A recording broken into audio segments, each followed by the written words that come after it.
What is truth? It is a question that seems trite and dismissive at first, but lest we forget, it is a biblical quotation. The words fall from the lips of the head of the government, the great Roman Empire's embodiment within Jerusalem, from Pontius Pilate to Jesus, in the midst of his torment recorded in the Gospel John. And in that question, in those three words, the world hinges. Truth undergirds your entire life, through everything from the innumerable unconscious suppositions that you overlook every day to the weighty, once-in-a-lifetime, irrevocable decisions. The truth of things, even being true itself, is taken for granted. We assume that the world is an intelligible place and go from there. But between us and Pilate, we have those who attempted to upend the apple cart. Hume said that we believe things not because of empirical fact, but because of experience. That whatever may be called truth is merely a habit of the universe, with no deeper meaning than its perceived repetition. In our day and age, it is the critical theorists who pose the question. It is the therapists who ask about your truth.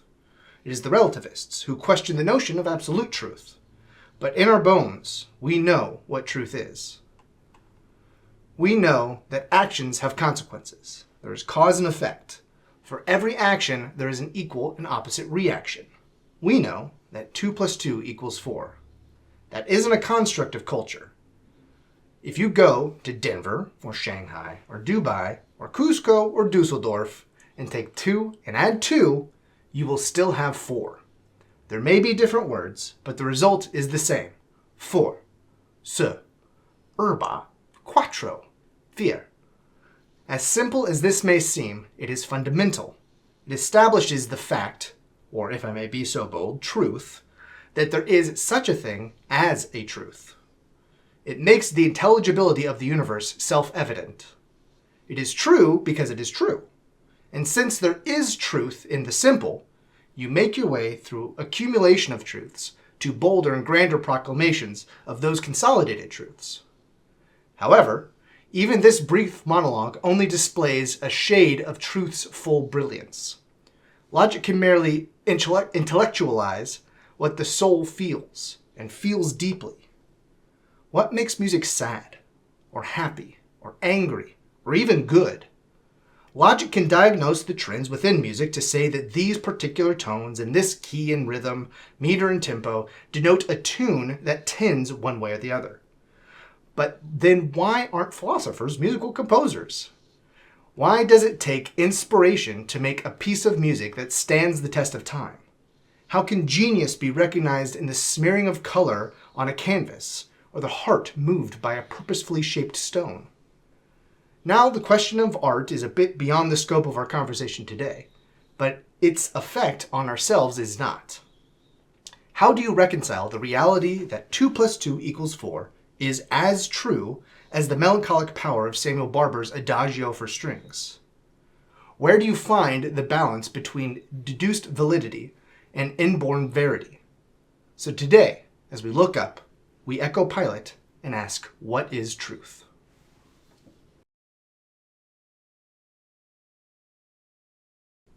Welcome to Up+Out, the show of honest questions and earnest answers. And we are back here for Season 2, Episode 1, even though Will's trying to sabotage the intro. I can't. Go. I'll Come on. No, it's staying in. Okay. So, what is truth is our question for today. And I do want to start off with just Jesus is truth. That's the answer, and we're done with today's show. All right. And there you go. Jesus is your truth. Bible, and thanks for coming. Read your Bible. We'll do and like and follow. Blah blah blah blah. No, but seriously, what is truth is. Would you call it is it a profound question? I think it's the intent behind it that determines whether or not it is a profound question. I suppose. I don't know. I'm a little torn on it because it is, as the intro implies and indicates, there's so much wrapped up in that question. I think in the mouth of Pilate, it's obviously a sneering sort of question. Right. It's to throw back in Jesus' face his whole predicament, essentially. Yeah. But what do you guys think?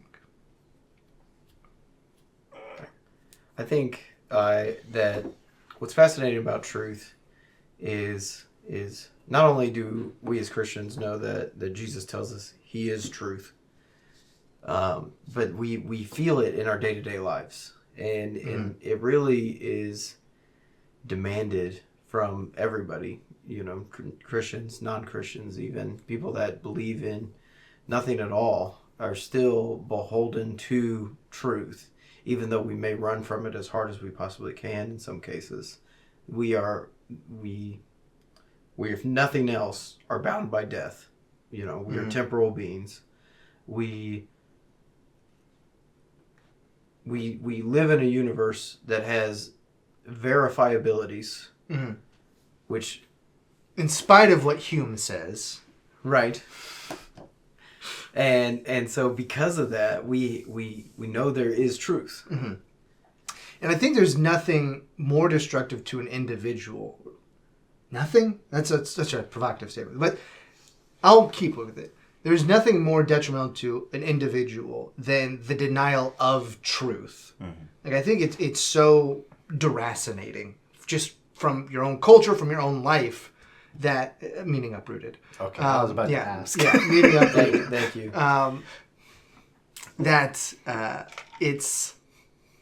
It destroys the entire role, the denial of truth, and that's why I threw in some of those like the perception of like what is your truth. The question from the therapist is an authority figure opening up an avenue where someone can define their own truth in a way that is contrary to what is actually true.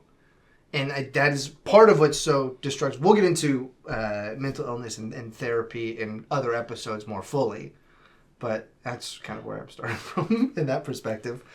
It opens an avenue where someone is not being assisted by... But that's also so integrated into this question, the mental illness factor.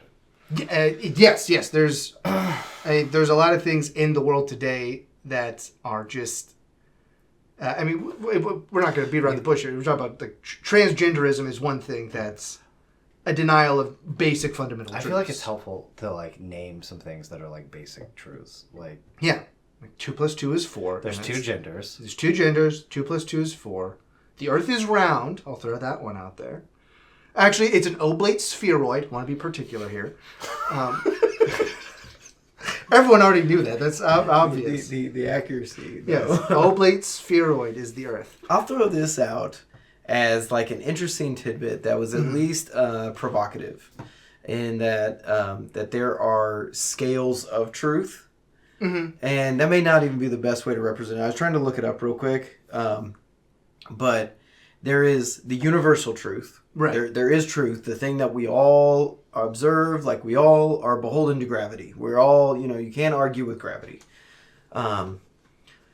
There is the personal truth. Because you tell yourself something is so, it is so. And that's not it's not quite the same as your truth. It's not like your reality. Well, maybe it is kind of like your reality in the sense of because you've convinced yourself that somebody hates you, you then treat them differently. And so there can't be a relationship there. And so you're limiting yourself by your own personal choices in that capacity. Part of what I was going to say, it'd be something along the lines of a profound truth, something that's very deep. And there's a preference. And there's a perception. And they're all sort of different levels of things that can be true. I prefer to drink coffee over tea. That's a preference. And it is a truth because that's my preference. And you would say that coffee is better. Yes, and I would say that coffee is better. That is your truth. That is my truth, but it is such a surface level truth that it has no fundamental meaning beyond just an individual. It's like a circumstantial truth. That's why it's a preference. The preference is a good way to put that.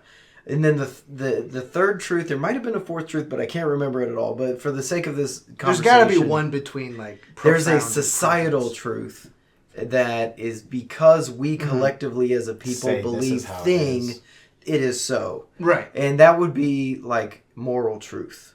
And so as Christians, I know we're delineating, But that would be like, because there are laws, we agree that, like murdering's if you bad. murder, you will go to jail. That is a societal truth. There's nobody that's personally enforcing that per se. Well, then there would be another level And because like you can only vote at the age of 18. That's just a societal thing that we've decided. That's not a fundamental truth. But it's not like saying that you murder someone, you go to jail, and you can only vote at the age of 18. I don't think is quite saying the same thing. So we're just finding more gradations of truth. Yes, within I just everything. found it interesting because there's something to that. But I think it's made out to be more than it is. Right, and I sort of hinted at that in the introduction where I said the accumulation of basic truths into further truths down the line is sort of as much as it's like what is your truth, there is a certain degree where, as you've said, there are things that are specific to you. I won't fully cede your truth. Yeah, I won't fully cede the ground because I think that they're taking... Okay, this is what it is. The idea of your truth is a perversion of something that is true, right? Mm-hmm. There are things that are your truth. Mm-hmm. Yes. But it's taking that concept, that very minute concept, right, and making it so much broader that you can that you can do downstream truths. You can affect downstream truths, like going from the profound to like the societal to the specific to the personal to the perspective. Mm-hmm. I don't know. I threw all those out. I don't know if they're in the right order because we made up the terms as we went. Right. But it allows people to like supersede those foundational truths. Yeah, you're putting things out of order. As Jonathan Pageau might say, you're taking the fringe and making it the center, right? Mm-hmm. Yes.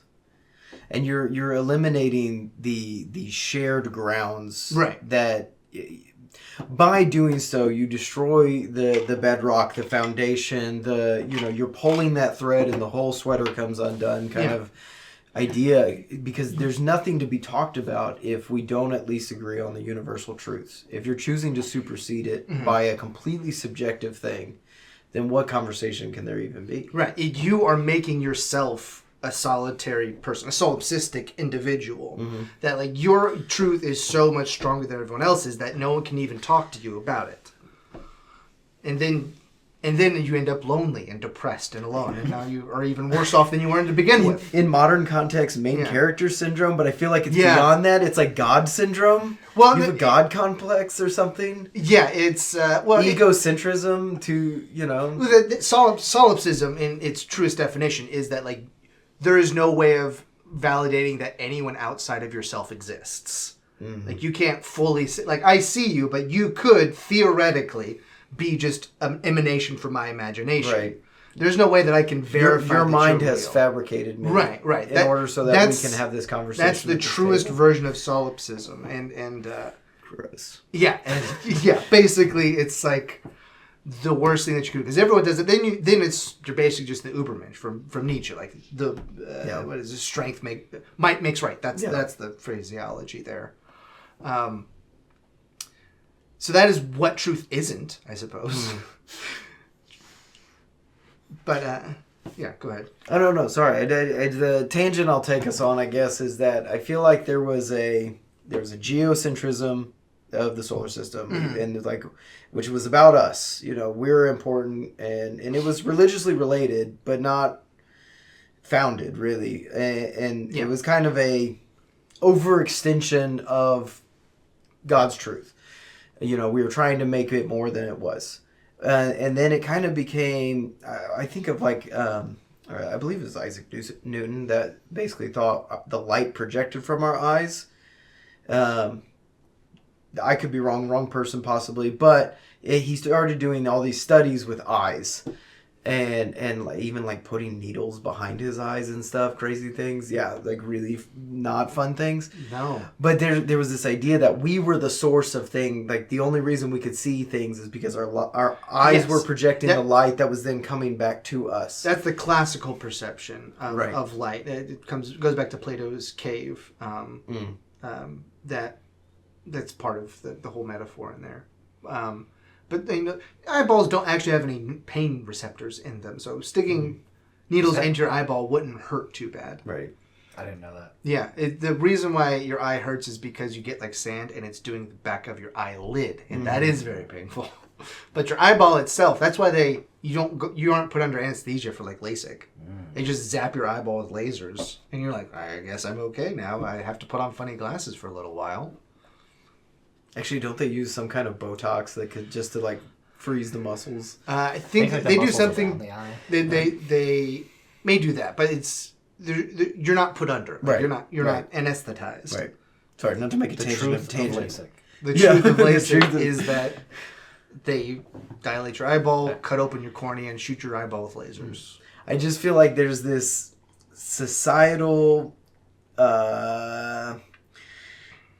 plague of egomania that like we are the source of the truth. And so because we are the source of the truth, I can't even verify that you exist. And, everybody's an NPC or, to use more contemporary language. But In the beginning, you said that there's like few things as detrimental to a person. Yeah. Like the denial of truth, and that extends from the person to the community to the society, Right. on the broad scale. Because if you accumulate people denying truth, then you end up with a community, and then you end up with the whole society that's denying truth. unfortunately, there used to be an assumption that we were at least talking from the same basis of values. We shared a common truth. And so therefore we talked with that assumption and we could have a pleasant, productive conversation. Now, without that ability to assume the shared values, you either are forced to start from ground zero and build up those assumptions to make sure that you even agree on the same values and moral basis to begin having a conversation that is productive. Or what's more common is that you don't have the conversation. Right. And Yeah. it feeds into that loneliness One, thing. one or the other is scared to have the conversation due to cultural ramifications. Right. And people don't get married, and people don't have kids. Whoa, whoa! And what is art and all of this? What is good art? No, we're not going to go that far. And we'll actually get into diversity and multiculturalism in a later episode this season. So that'll be fun because that kind of ties into what you were saying there. You should get into some of the art stuff. Like, I was interested in the stuff you had in your intro. Like, how do we define the truth of the beauty warrants of art? its own episod. Yeah, like I said, it's but to touch on it, it is because it's sort of a balancing act. This truth, because of what we've talked about, that are fundamental truths that are self-evident in the world. There's the mathematical truths, scientific truths that are unshakable. There's some funny science nowadays that's very interesting, but it's still largely theoretical. But music and art in general is such a different beast altogether. Yeah. That I think it's sort of a large abstraction from a classic problem. And that classic problem is, how can Jesus be 100% man and 100% God? You have to explain that, the whole thread. Well, the thread is very much what I just said, but it's so that there are identifiable, verifiable facts. That's very much a materialist point of view, and if you only take that side of the equation, then you're going to end up with like we're just monkeys walking around on a rock, and eventually will be vaporized by the sun. Like what matters about anything? Random chemical impulses in our brain. Right, but then you go over to the other side, and it's all loosey-goosey spirit. Like our bodies don't matter at all. Everything is art and spirit and Gnosticism. And non-communicable. Like even the idea that logic is a useful tool is in some places even made to be a bad thing. Like it's supposed to just be belief, and trying to work your way through like sort of a hermeneutical process. And Jesus is the truth that comes in the middle of those two things. And that's a reflection of our, as we are a reflection of Jesus. That's a reflection of our. Another nice word here. Oh goodness! Now I won't even be able to find it. Hylomorphic union between body and soul. That's right. The hylomorphic union between body and soul, meaning that we are both spirit and flesh at the same time. And Jesus is the biggest example of that, because he is not only spirit and flesh, but he is deity. Man and God at the same time. Right. So that these two things exist and are verifiable in their own right, I think it correlates very nicely with that same sort of separation. How do you balance these two things, which are very different ideas of truth, into a cohesive whole? I think the waters have been muddied, to at least speak from like a scientific and ultimately materialistic stance. I actually had a conversation with a coworker today, and he has a physics background, and he was talking about how, you know, physics is arguably the hardest science. You know, there are set variables, it's limited variables, and effectively you're only working with 2, 3, 4 variables at a time. But as you go through different sciences, it's, you know, I think he laid it out like physics, and then chemistry's got some estimation involved and projections, and then yada yada yada, all the way to like psychology or something. Yeah. The soft sciences. And you essentially get to a point where you're relying purely on models and projections, but the models are only capable to really align with what we've observed thus far. Right. They're not able to predict unknown and upcoming variables or drastic changes. And so when we have models of things like human behavior, or, you know, specifically with psychology, like mental well-being and stuff, there's things that we just cannot know. Right. Because you have to be able to understand and predict the human mind, which, even though we've gained insights into the functioning of the brain, there's still so much there that is left to be discovered and understood. Because because the whole science is pursuing the chemical reaction within the brain as the end in of itself, right? Yes. As opposed to melding that brain with with the ineffable spirit that resides within. Right. Well, I think that's that's an amazing part, because what we often forget is that there is a piece of us that we are aware of self, and so because we're aware of self, there's this ability to have like internal dialogue, right? And not monologue. It is a dialogue. You can communicate with yourself. You can think of yourself in an abstract sense. There is a other to yourself. That doesn't mean those are separate things, but that does... Well, hold on. Some people say there's people out there who don't have an internal monologue. But I'm not talking about a monologue, because I do think there are people that monologue. But the ability to think internally... Oh man, now you muddied the water. Sorry. There is probably a wrinkle there, but to that end, there is this evidence of the unification of material and spirit, and I think that is part of our verifiable truth, and so we have these built-in points of data all around us, you know, no matter where you were. And, you know, the fact that the apple will fall from the tree and land on the ground kind of stuff. Like we're all beholden to truth. So what is the source of the truth? I want to pick up on a thread of that goofy interaction that we just had. Because I pointed to a specific, and you said, well, that may be a specific wrinkle. And I think that also points to a lot of problem with communication today, is that hyperfixation on the specific kills the ability to communicate. Because if you talk with too much specificity on a thing, then you've contracted the scope of your conversation down to a minute point that you can't broaden it out from that perspective. And when you talk about your truth, and you're talking about this one person and this one particular, in their own neuroses, then, and validate that their neuroses and perspective on life is wholly sufficient, without having a community around them to influence and sort of influence their perspective, then that's where we get to where we are today, where everyone's so lonely and stuff. Separate thread, you were talking about the geocentric worldview. Yeah. where there was religious stuff brought into it. Now we have the what is it for the sun? Heliocentric. There we go. Heliocentric model of the solar system. I mean, then obviously I had to broaden it out to there to the galactic and intergalactic and universal models. Yeah, the universal models of it, and a point that I don't know if it's originally Spencer Klavin's point, but we've at the counterpoint to what I just said, where if you hyper focus on a specific, then you lose the ability to communicate. The same is the truth in reverse.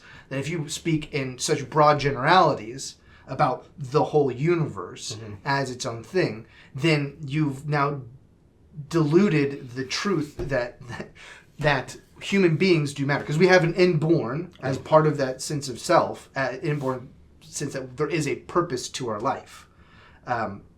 Where a true materialist would say that there is no point to life at all, other than to continue existing, I suppose. But even then, it's a self-propagation, and you slide into nihilism. It's not a moral thing; it's just a biological thing. Are you saying with like, you can get so minute with the same way you can get so minute, you can get so broad? Yeah, that there's an appropriate focal length. Yes, where you can bring things into focus, and you can move in and out. Yeah. But if you're ever focused, stuck in a particular focus, either solipsistic and tiny or universal and too large, then you won't ever be able to say anything of meaning to another individual. And that's where you kind of get back to, well, the Earth is not literally the center of the universe, but the universe only, quote unquote, exists because we are here to perceive it. Like, the universe doesn't have its own consciousness. So it does not, the universe doesn't know that it exists. Right? Because it is not an embodied creature.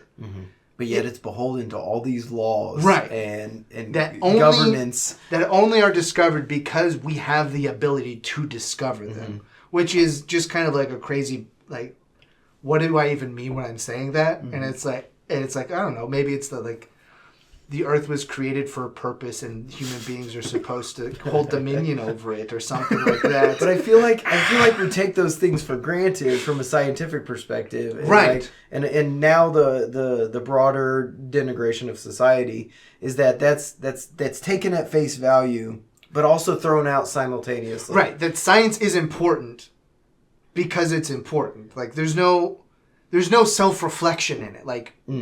It's something I don't want to. Do I have to say it again? First principles. It's like bring it back to like what. So you think that your science matters? Why? Yeah. It's like to understand the universe. Why? You're saying like a lot of the wonder that should be there from like the kind of the miracle of it all. Yeah. Isn't there? Yeah. Yes. The wonder is completely missing, and the fact that we could even assume anything would make sense is so presumptive of us. And why would we think that we would find any meaning in anything? Because the way that people talk today is that therefore there isn't, but we're surrounded by meaning in the process. I wanna read the quote I read to you guys a little while ago, just because it fits into this point of our discussion, and it's from Cyril of Alexandria, and I'm not going to read the whole thing. I'm going to pick up in response to our verse that we used in the beginning. What is truth? To the what is truth. What is truth? For there are those whose sight has been injured, who have been entirely lost. The use of their eyes and their sense of color has been entirely annihilated. They would not even be able to tell if someone placed gold before them or a brilliant precious stone. In fact, even the very light of the sun's rays does not engage them in any kind of wonder, since they have lost all perception and can gain no profit for any of these things. In the same way, to people whose minds have become warped, truth seems a foul and ugly thing, even as it instills a spiritual and divine brilliance into the minds of those who behold it. Yeah, that's good stuff there, Cyril. Is that what's missing from science? Is like just a general sense of wonder at the very fact that they're able to. If you look too, like the original clerical studies was called thus because it was clerics performing. Right. Science is Christian. Yeah, it's inevitable, and yet we've tried to completely What's the scripture that you like a lot? For the glory of kings. Yeah. In Proverbs. Yeah. Oh boy, I don't have it off the top of my head. It's like You wrote it up. God has mysteries. It is God's glory to conceal a thing. and the glory of kings. I think it's something the glory of man or something. It's kings. It's like kings. I think it's kings. But he'll get it in a second. Yeah. But that's why I threw the art portion in there as well, because not only can we find truths out in the world, but we can look at blotches of pigment on a woven canvas of cotton and find it like incredible truth and beauty within this abstracted thing. Like we're so desperate for truth that we will look at a rock on the street and say, that looks like George Washington. Right. I found it. It's Proverbs 25:2. It is the glory of God to conceal a matter.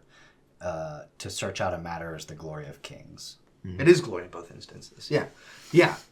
And so, it's like the universe was created with a plan in mind so that we could figure it all out. Yeah. And make it work for us. It makes you wonder with some of these people that are, like I get a lot of videos on YouTube by Neil deGrasse Tyson, or at least interviews with him. Yeah. And he is fairly anti-Christian in his own right, at least in the sense that he seems to go out of his way to point out low-hanging fruit of like, there were people with epilepsy in one video, and by the time the priest was called and they came and they prayed over them, they probably were done with their episode, and so they were healed. And I think it's cheap, but I'm picking him out because what really motivates someone like him if he truly believes there's nothing greater? Yeah. But yet he's looking to the stars, and he's still filled with wonder. It's like that thing that the quote I had. It's like their eyes are blind. It's two ways. It's that he looks at the stars and wonder, but also it matters to him that we believe in God. Yes. It's like he has to. He doesn't just. He is trying to find truth out there in the stars, but he also is trying to denigrate the truth of the Bible and the truth of Christianity at the same time, because he has blinded himself to the actual truth. I was watching a different series of science videos, and it was just talking about not this one. This one is what's his name, Hank Green or something. Oh yeah, it's SciShow is what it is. No plugs, don't look it up. No, I'm just kidding. Wait, they're kind of author fun. From Indiana. It's his brother. Or no, whichever one's which. I mixed them up. It's his brother. Okay. John Green. John's the author. I don't know. The opposite of the Fault in Our Stars guy. Gotcha. That's right. Anyways, there was a video on SciShow. Ansel Elgort and Shailene Woodley. Continue. Can I please get this out? But it strikes me as so fascinating how far people go out of the way, because the video was about how we know there have been massive floods in Earth's history. And now, granted, he's talking about millions and millions of years ago from his perspective. Millions and millions. But then, like, they go out of their way to say, and this isn't a biblical flood. Yeah. And it's like, why do you feel the need to do that? Yeah, it's like, not like it is in the Bible, which is like matching this almost exactly. But yes, it's that same thing, that they're so desperate for... They're so desperate to be speaking the truth that they deny the truth that's in front of them, right? Mm-hmm. It's sort of what it is. Now, of course, they could say the same thing about us, but like we actually are right, so that's cool. Once again, it kind of feeds off the quote. It's like they have to because it smells foul to them. Mm-hmm. Yes. Yeah. Or the trappings of thinking that it has to be mutually exclusive. Uh-huh. I think there's a problem of like, even within the church, I think we often fall into the trap of like, oh, therefore science bad. But it's not. It came from Christian faith. It comes from a wonder for the world that is God's creation. There is no real incompatibility with science unless you get to those fringes of like, there is no limit to gender. There is no whatever. Or the things that truly go in the face of trying to confront God. Yeah. The ability and the goal for us to wonder after that universe, and just like in Proverbs, it is for our glory.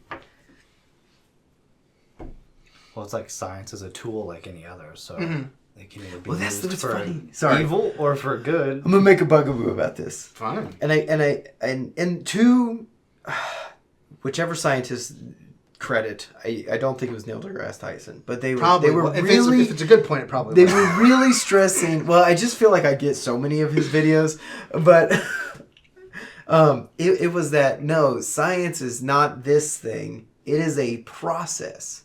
Yes. And so like, not to like contradict you as a tool, but like it is just the process by which we ask, what is thing? And then you go, you test kind of it. feed off You're saying the same thing. No, I know, but I just am really stressing the point of like, it is not more that like it's been made out to be. Well, yeah, we talked about it in the COVID episode from last season. I'll link it right here. Yeah, that science became a monolith. The science Right. became an egregore. I think I'm using that correctly. I'm still not sure what it is, but I think that's right.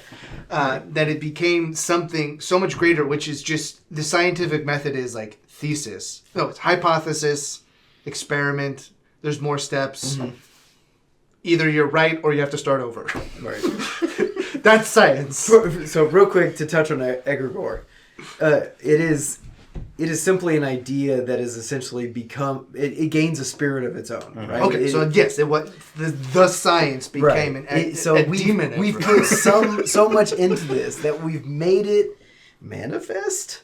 Right. Okay. It is a very strange concept and idea, which is why it's hard to wrap your brain around, and is somewhat mystical. So it's like, I don't know. It's a weird thing. We don't need to get into it. You can like look into like the history of the idea of mascots and stuff. And Yeah, there's like a whole rabbit hole there. But Listen, not today's episode. What is truth? Not what is egregore. Okay, this isn't a haunted cosmos episode.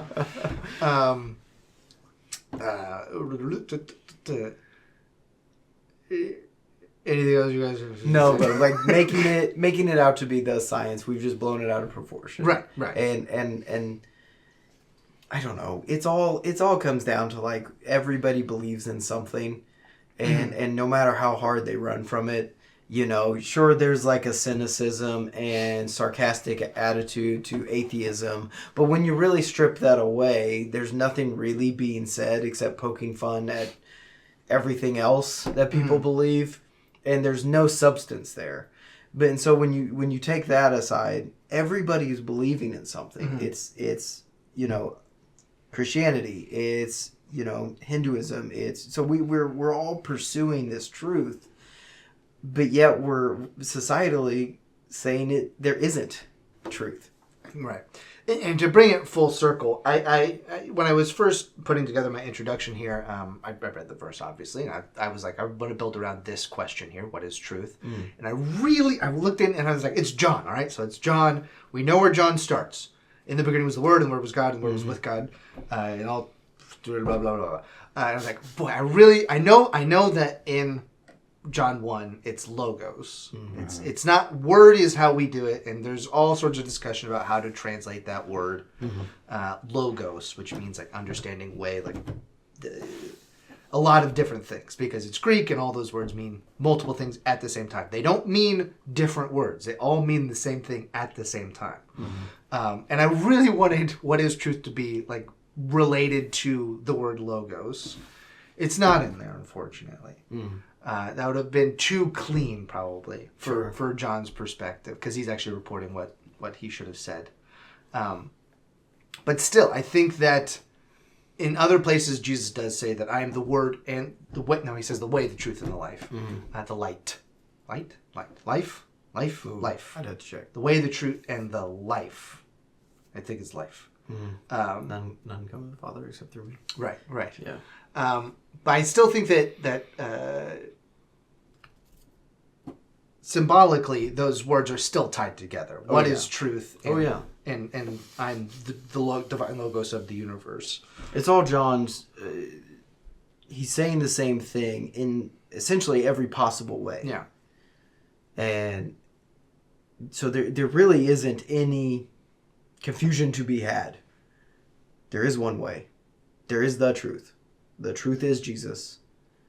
And we as Christians should probably do a much better job of representing that. Yeah. All right. Anything else before we... Any other points? All right. Well, thank you for watching today's episode. Make sure you like and subscribe. I believe... Okay, so I think I got this right. Now, I'll go ahead and announce it here that we will have a pretty nice, maybe nice, I don't know, it depends on what you guys like, subscriber perk coming out here on the Substack, which will be this is such a weird thing to do after our discussion on what is truth. Yeah. But it's obviously going to be a D&D campaign run by myself as the dungeon master with these guys, plus his brothers. We've got some episodes in the bag, and we'll release those on a monthly cadence, is the plan here for that. As the first one we may release widely, just to, as a little tiddly tidbit. Yeah, you want to... But it's gonna drop behind that paywall. Yeah. Going to drop behind that paywall, and if you wanted to check it out, gonna have to drop some dinero. I'm sorry to say, but And that's just the truth. And that's just the truth. But look for that coming out here. Subscribe on Substack. Yeah, subscribe on Substack for that.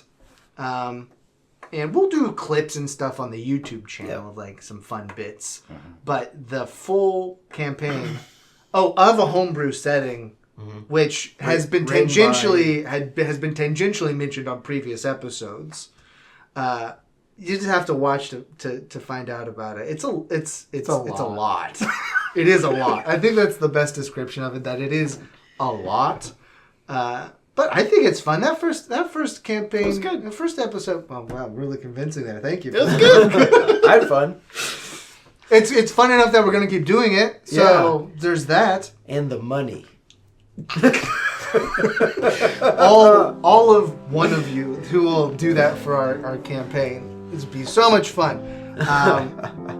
But yeah, check that out when it drops. We'll post about it. You can also follow us on X. We're going to be posting all of the episodes on there as well now going forward. If you didn't see already, we've got that, and we even do some stuff on there. Well, one of us does some stuff on there. One of us does some stuff on there. He likes to retweet and be spicy. I don't know what you're talking which about. one. We only have to unrepost things occasionally. The royal we. The royal we. But until we're back with our next episode, read your Bibles. Read your Bibles.